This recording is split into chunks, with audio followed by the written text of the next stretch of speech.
अब हम बात कर लेते हैं बिंब की। बिंब क्या है? तो आप देखेंगे कि इसका बहुत साधारण सा अर्थ होता है कि आपके मन के अंदर छिपी अमूर्त व्यक्ति, वस्तु या विचार को मूर्त रूप प्रदान करना। यानी मानव के मन में जो चीज़ें छिपी होती हैं अमूर्त रूप में, उनको मूर्त रूप देने का जो काम है वो बिंब करता है।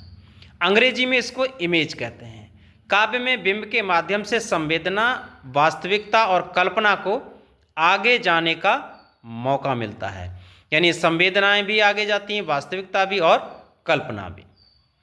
कविता में शब्दों द्वारा निर्मित चित्र को बिंब कहते हैं। यानी आप दूसरी तरह से इसको ऐसे समझ सकते हैं कि बिंब एक शब्द चित्र है, अर्थात इससे पाठक किसी भी व्यक्ति, वस्तु या घटना को आराम से समझा देता है।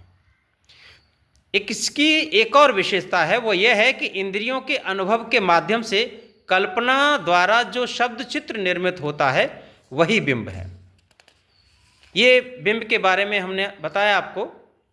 अब यहाँ इसकी विशेषताएं कुछ होती हैं जिनके आधार पर ये दूसरे से अलग होता है। जैसे बिंबों में सजीवता पाई जाती है, यानी बिंब निर्जीव नहीं हो सकते हैं, वो सजीव, बिल्कुल आपको सजीवता की स्थिति में ले जाकर खड़ा करते हैं।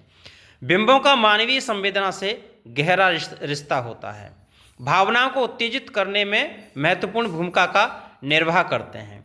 कविता के प्रत्येक सूक्ष्म से सूक्ष्म भाव को इंद्रियों द्वारा पकड़ने में सहायता करता है बिंब। कविता की अनावश्यक वर्णन से रक्षा करता है बिंब। बिंब और संक्षिप्तता दोनों एक दूसरे से जुड़े होते हैं। एक और महत्वपूर्ण बात, बिंब व्यंजना से भी जुड़े होते हैं। बिना बिंब की कविता प्राणहीन मानी जाती है। बिंब कवि की भावनाओं को पाठकों के सामने लाने का काम करता है। तो यहाँ देखा आपने कि बिंब कितना महत्वपूर्ण होता है।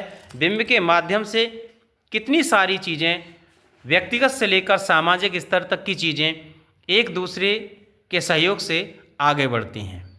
धन्यवाद। बने रहिए हमारे चैनल पर, फिर आपसे मुलाकात होगी नई वीडियो के साथ।